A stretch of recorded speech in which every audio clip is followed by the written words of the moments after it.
Hola, ¿qué tal? ¿Cómo están? Es un gusto poder saludarles en su programa de la licenciatura en Derecho, Diálogos con la Constitución. El día de hoy estamos a miércoles 25 de septiembre y les habla Osvaldo Valenzuela, coordinador de la licenciatura en Derecho. Antes de comentar el tema del día de hoy, me permito presentarles a el invitado y las invitadas del día de hoy.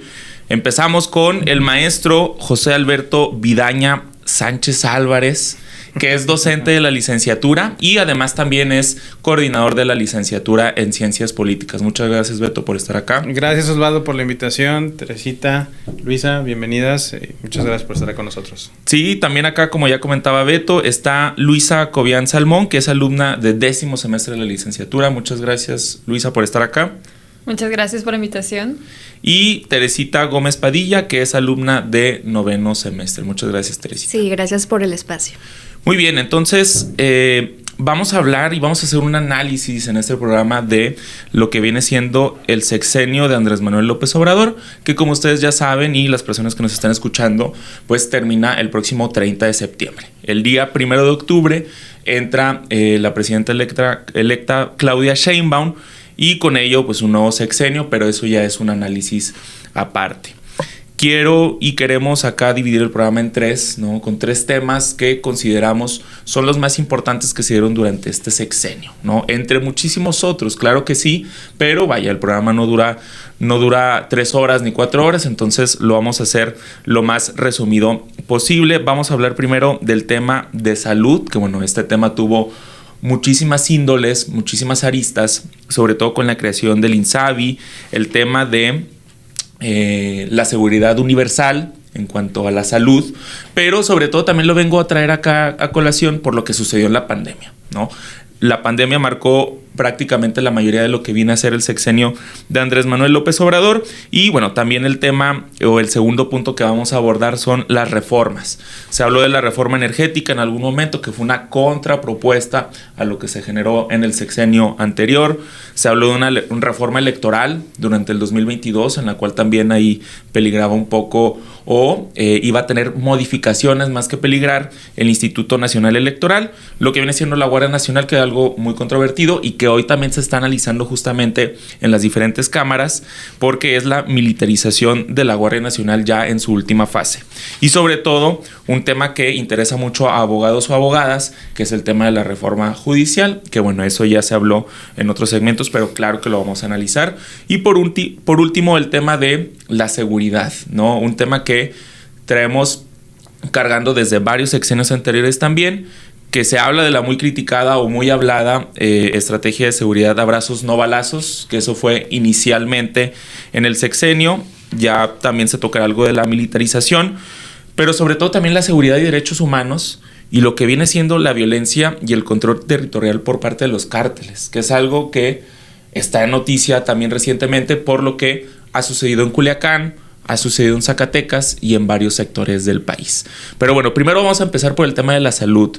¿Qué análisis o qué comentarios nos puedes hablar respecto a esto, maestro Alberto? Pues el tema de la salud es un tema que en México tiene un rezago a nivel histórico. El Instituto Mexicano del Seguro Social es una de las instancias del gobierno que más ha sufrido en términos económicos, que más descuidada está, ¿sí? Y pues que cierre el presidente Andrés Manuel López Obrador en su último informe de gobierno diciendo que tenemos un sistema de salud mejor que el de un país que está desarrollado como Dinamarca, me parece una cuestión muy irreal, ¿sí?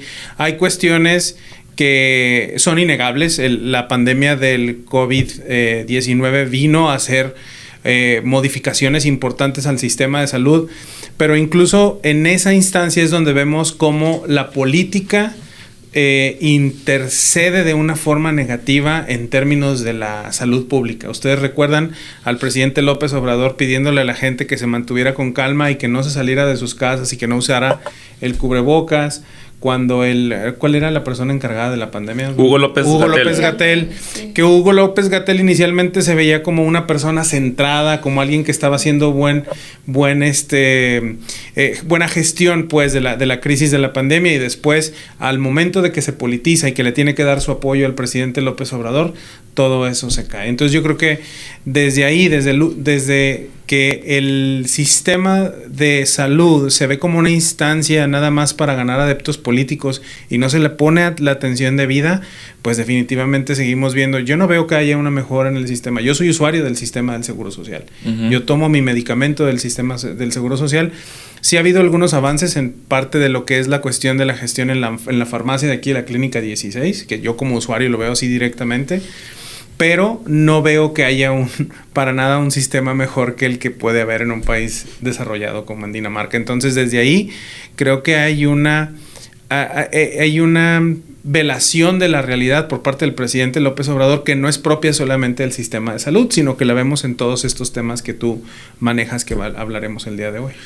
Tú, Teresita, ¿qué lectura le das a lo que se generó en cuanto a la pandemia? ¿No? Al principio hubo mucha incertidumbre, no se sabía qué iba a pasar, pero vaya, ¿qué es lo que nos puedes comentar?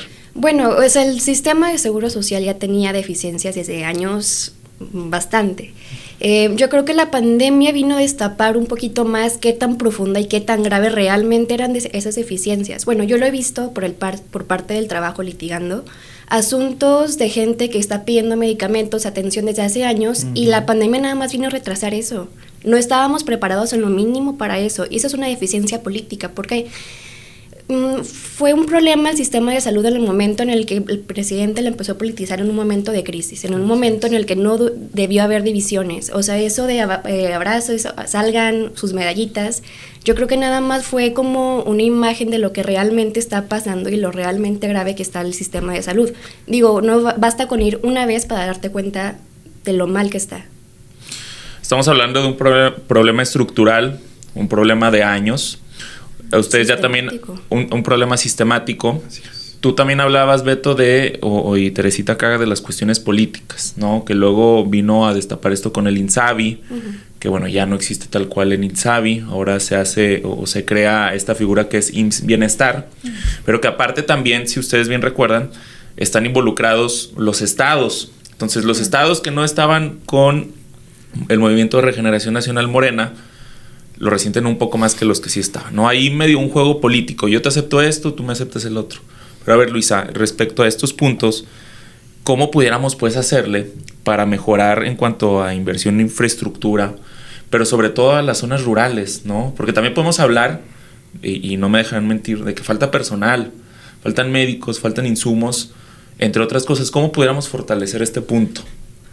Bueno, pues en lo personal yo no he tenido tanto contacto con estos problemas. Es evidente pues la falta de medicamentos, de atención o simplemente como organización. Entonces, pues no sé si por medio de una como reestructura y reconteo y saber bien como a través de encuestas y como en diferentes ubicaciones, saber qué es lo que está faltando en cada área rural, sobre todo, porque pues ahí también, o sea, podemos hablar de muchísimas deficiencias dentro de las áreas rurales, también de educación, o sea, no te la acabas, la verdad. Entonces, pues yo, no sé, simplemente considero que hacer como una investigación profunda de ver qué es con lo que cuenta cada sector rural y sector, pues en general, vaya, pues también aquí en Torreón se sabe que hay mucho, pues faltan medicamentos. Incluso me acuerdo de una compañera que presentó un amparo para que al hermano le pudieran dar la vacuna porque no habían vacunas. De plano, pues ya recurrir a mecanismos que a lo mejor mucha gente no tiene acceso o conocimiento. Entonces, en primer lugar, yo creo que sería ver con qué contamos y la situación actual, para de ahí partir y no sé, simplemente porque la verdad desconozco si el problema es la falta de gente, la falta de interés. Entonces habría que ver de qué forma podemos como pues llegar a tener como, ¿cómo decirlo? Pues simplemente contar con eso que está faltando. No sé si me explico. Sí, para poder hacer un análisis profundo. A ver. Hubo un manejo de la pandemia muy político. Digo, lo vimos nosotros como docentes. No sé si a ti esto te tocó, Osvaldo, pero cuando llegan las vacunas, los docentes es a los primeros que nos vacunan. Yo estaba en una institución privada, pero de educación básica. Y a los docentes es a los primeros que nos vacunan para que los alumnos puedan volver a las aulas, ¿no? Para que podamos volver por lo menos a las aulas y desde ahí trabajar a distancia con los alumnos. Pero luego me vacunan a mí con CanSino, si no me equivoco. Que es la china. Que era una sola dosis. aplicación, una sola dosis. Sí, y luego vuelven ya con AstraZeneca y con no me acuerdo cuál era la otra, Johnson & Johnson, no me acuerdo. Pfizer, perdón. Sí. Que eran 2 aplicaciones, no sé si se acuerdan. Bueno, vienen a poner la Pfizer y la AstraZeneca y a mí ya no me permiten vacunarme porque me decían que yo ya tenía CanSino. Sí, pero pues yo soy una persona que tiene como comorbilidades, que padezco de diabetes, que padezco de hipertensión. Y no me permitieron vacunarme con una vacuna que me diera más fortaleza. Y después nos vacunaron con Sputnik a los docentes. Sí. Entonces, ese sobrecontrol que tuvo el gobierno, a mí como usuario del sistema de salud no me permitió estar más protegido cuando en teoría yo debía de tener más protección, porque nunca pude estar vacunado con las vacunas que los médicos me decían que debía de tener. Claro. Sputnik y CanSino no me protegían y me dio COVID 3 veces. Gracias a Dios, 2 fueron asintomáticas y 1 no. Pero en alguna ocasión tuvimos a Cintia Cuevas, que era la encargada de Morena aquí en Coahuila. Le comenté la situación y me pidió disculpas, porque bueno, dice, estamos siguiendo órdenes, sí, pero a ver, ¿qué tanto esas órdenes son por cuestión política y qué tanto son por cuidar a las personas? ¿No? Sí. Buen comentario, Beto. Difícil situación. Mira, vamos a empezar a pasar al otro punto, que es el tema de las reformas.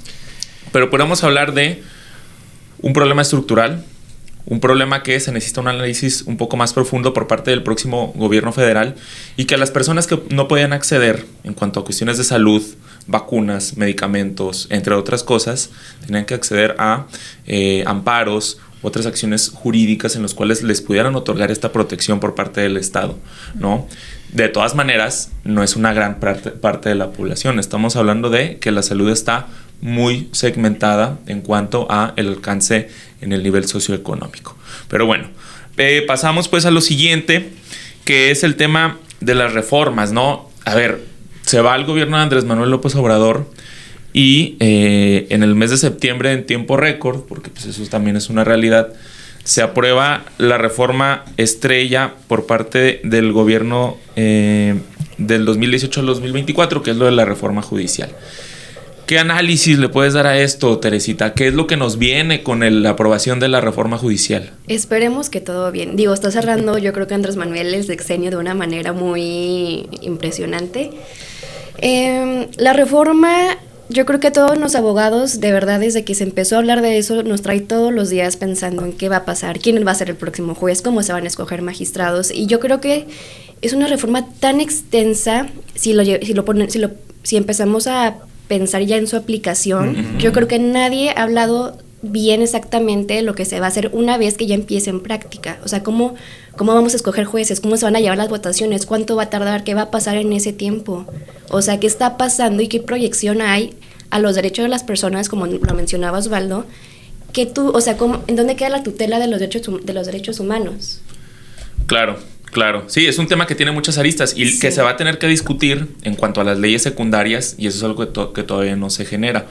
Pero Luisa, ¿qué opinas pues de este punto de la elección para jueces, ¿no? Que creo que es de los puntos más controversiales, es nuevo.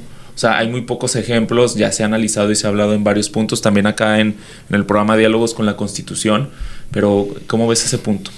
Pues la verdad lo veo bastante peligroso. Creo que se ha hablado mucho de lo que peligra la división de poderes. Simplemente, pues ya no habría como tal una democracia o simplemente preparación por parte de los jueces, sino simplemente por voto popular. Y como comenta Tere, no sabemos de qué forma se va a llevar a cabo este voto. Entonces, siento que es algo pues demasiado peligroso tanto como para derechos humanos y la práctica en general de justicia, de todo tipo de derechos, tanto económicos, sociales, todos esos temas que ya estamos tratando. Entonces, simplemente creo que no sé, tengo miedo porque no, o sea, como abogada no sé a qué me voy a enfrentar en un futuro y realmente creo que hay bastante desinformación al respecto de lo que va a pasar o lo que simplemente pues llegaría a ser en un futuro en cuestiones de hasta para quienes quieren hacer una carrera en el Poder Judicial, pues qué les espera. Entonces, pues no sé, creo que pues se vienen tiempos difíciles y no sabemos muy bien pues a qué nos atenemos básicamente. Sí, viene una reconfiguración tal cual de lo que viene a ser todo el Poder Judicial, de lo que se venía también aplicando en teorías y en leyes, entre otras cosas. Pero bueno, Beto, siguiendo esta línea del proceso democrático, porque a ver, estamos hablando de una democratización en cuanto al Poder Judicial, ¿no? Yo el análisis que a veces saco de este punto es, en las elecciones, estamos hablando también de una cierta crisis en cuanto a la democracia. O sea, la democracia no abarca a muchos sectores. Eso podemos a partir de ahí. Claro. Sí. Y hay un cansancio en cuanto a este punto, porque no toda la gente sale a votar. En cuanto a elecciones de puesto popular. Sí, de elección pública. Ahora que son para el Poder Judicial, que estamos hablando de otro poder completamente legislativo, y no nada más el legislativo, porque también podemos hablar del Ejecutivo. Imagínate la cantidad de perfiles que se van a elegir. ¿Esto supondría un problema o crees que se debería partir de otro punto? Es una cuestión totalmente impráctica, porque no... ayer creo que hice un ejercicio del Partido Revolucionario Institucional en el cual un ciudadano votaba por la cantidad de jueces y magistrados que tenía que votar y le tomó 4 horas realizar el voto. Si ahorita salir a votar por el presidente, diputados y senadores, que fue la última votación que tuvimos, te tomó 1 hora de fila tal vez y otros 10 minutos dentro de la casilla, pues si te dicen que vas a ir a votar por todos jueces y magistrados y te va a tomar 4 horas, nadie lo va a hacer. ¿Sí? Y eso es por un lado, esa es la poca practicidad que tiene el hecho de convertir la carrera judicial en una carrera política, porque los jueces no pueden ser jueces y políticos para ganarse el voto popular de la gente. Esa es la parte que torna la reforma al Poder Judicial en algo un tanto irreal. Suena muy bien, en teoría, que diga, sí, no es el presidente el que va a poner como pasó con Andrés Manuel López Obrador cuando nombró a Lenia Batres como ministra de la Suprema Corte. Ya no va a pasar eso, lo va a elegir la gente. Suena muy bonito en teoría, pero en práctica no es viable, ¿no? Porque los jueces deben de mantenerse imparciales y en el momento en que salgan a buscar el voto popular de la gente, van a tener que tener cierto nivel de parcialidad y de preferencia por las personas que saben que van a votar por ellos. Eso es lo que vuelve irreal e impráctico la reforma al Poder Judicial. ¿Requiere el Poder Judicial una reforma? Sí. De esta manera en que la propone Morena, no. Desafortunadamente, con el discurso con Morena se parte de yo tengo razón y tú no. Te voy a escuchar, voy a abrir estos espacios de diálogo para hablar de la reforma como lo hicieron antes de que la reforma se llevara a la Cámara de Diputados, pero realmente esos espacios de diálogo ¿cambiaron en algún momento la reforma? ¿La pusieron en riesgo? No, o sea, toda la gente que participa en el Movimiento de Regeneración Nacional parte de esta idea de yo tengo la razón y la oposición no me da la razón, precisamente porque es eso, la oposición, ¿no? Claro. Es difícil, ¿no? Lo veo en práctico, lo veo difícil, y ahí es una cuestión de que el INE tendrá que hacer maromas, circo, maroma y teatro para conseguir que se lleve a cabo la votación de estas reformas, cuando el INE ha sido una de las instancias más atacadas por el Ejecutivo Federal. Ahora sí, los dejaron y pues les va a tocar más chamba, ¿no? Así con lo que viene para el próximo año, porque ya la próxima elección judicial ya empieza en 2025 según el dictamen. Pero bueno. Y perdón, nada más una cosa más en este punto. Sí. El amenazar a los jueces de la Suprema Corte, decir, si no renuncian ahorita no se van con su pensión, creo que es una cuestión muy de política de la antigua, ¿no, Osvaldo? Pues sí. Y es un movimiento político, de amenaza. Tal cual. Y viene la misma reforma, en el cual si se pensionan o no llegan a la elección del 2025, se van íntegramente con todos sus derechos laborales. Si se quedan y no salen electos, se van sin absolutamente nada. y está en la reforma judicial, que bueno, ahí puede contravenir ciertos derechos fundamentales. Pero bueno, hay que ver cómo terminan las leyes secundarias, cómo termina lo anexo a cuanto a esta reforma judicial, y vamos a tocar el último punto, porque pues nuestro productor es exigente con los tiempos, claro duro, que sí. Es duro. Entonces, vamos a hablar del tema de la seguridad. Hoy en día tenemos un contexto muy complicado. En la comarca lagunera no. Gracias a Dios. Y ojalá, esperemos, siga así. Sin embargo, en ciertas ciudades y zonas del país se ha hecho muy difícil el tener una vida tranquila, ¿no? Está el caso de Culiacán, está el caso de Zacatecas, que recientemente hubo un concierto y bueno, hubo un bombazo afuera del estadio donde juegan los Mineros de Zacatecas, entre muchas otras situaciones que hay.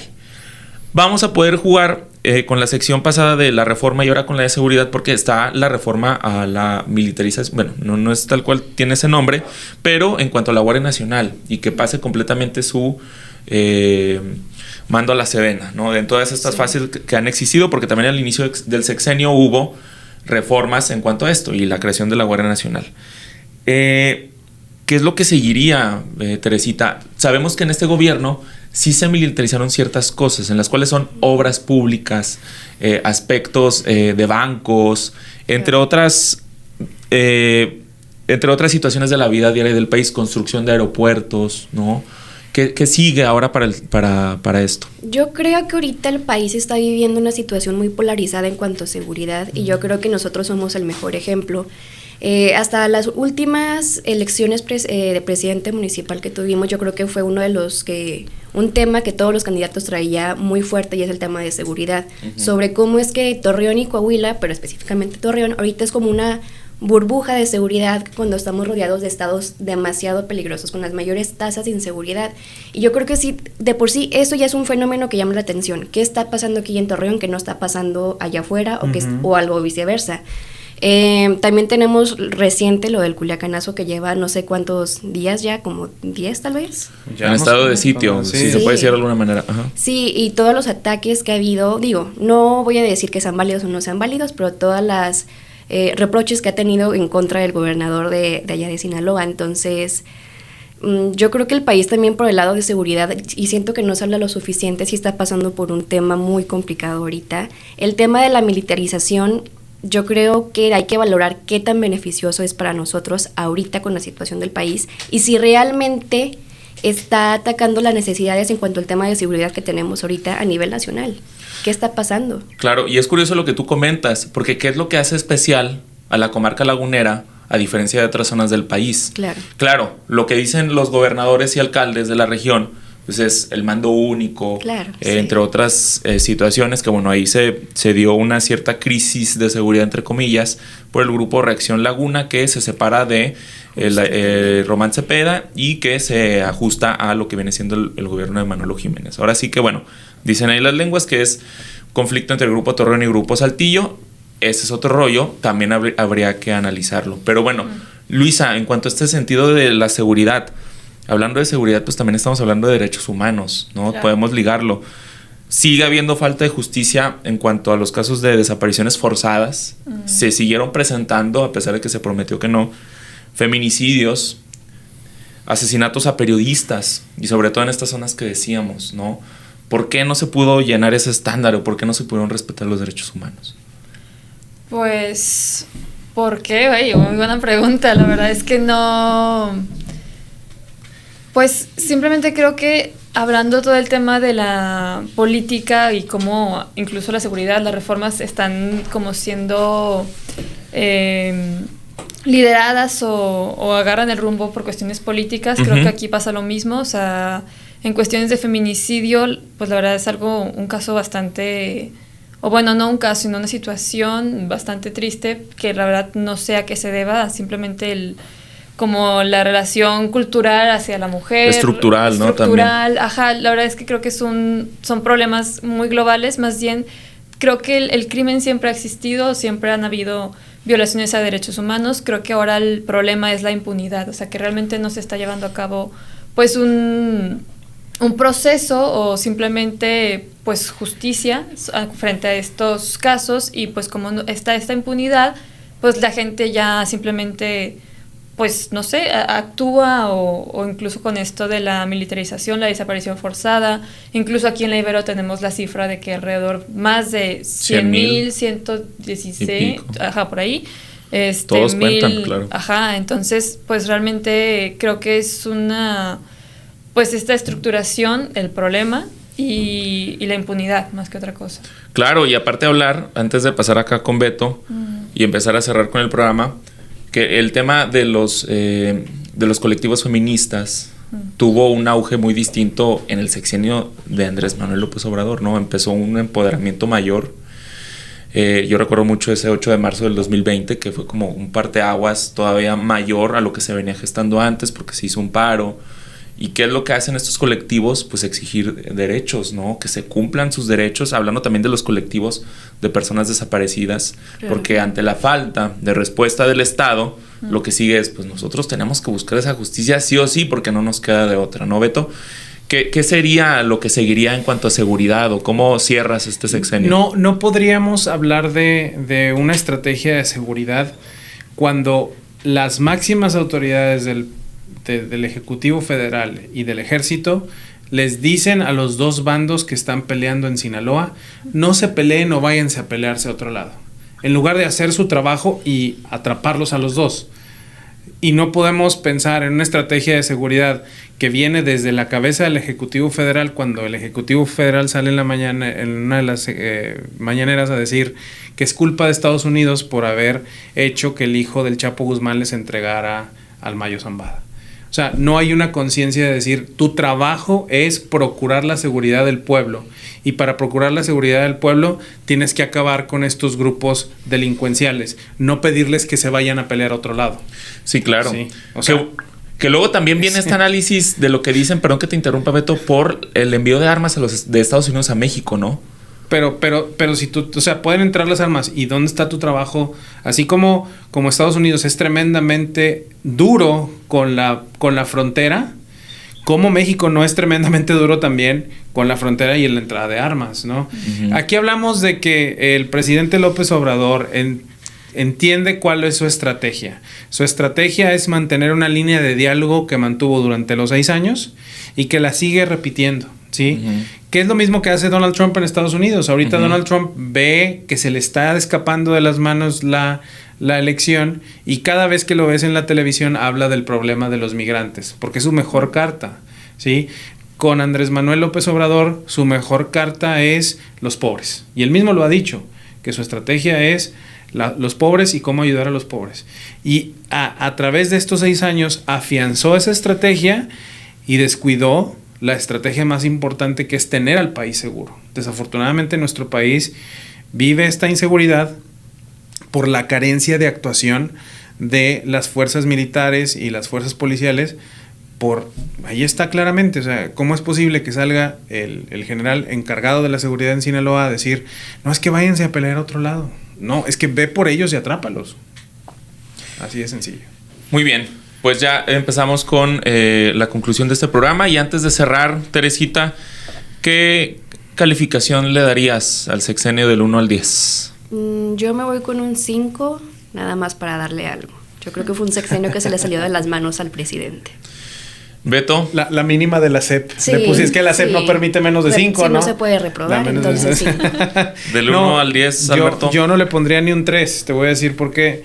Porque sí hay avance, por ejemplo, en el aumento al salario mínimo, por ejemplo. ¿Sí? Hay un gran avance en ese aspecto, pero bueno, también aumenta el salario mínimo, pero los niveles de inflación están muy elevados, ¿no? Ahorita consideramos todos los mexicanos un lujo ponerle aguacate a algo, porque la inflación de la canasta básica no permite comprar ciertos productos, ¿no?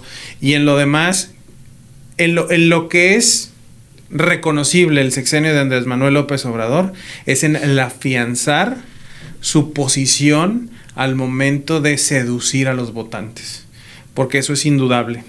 El pueblo votó abrumadoramente por el plan C de Claudia Sheinbaum, y entonces eso sí lo logró Andrés Manuel López Obrador, afianzar su ideología política, y eso es comendable desde cierto punto. Muy bien, Luisa, ¿tú?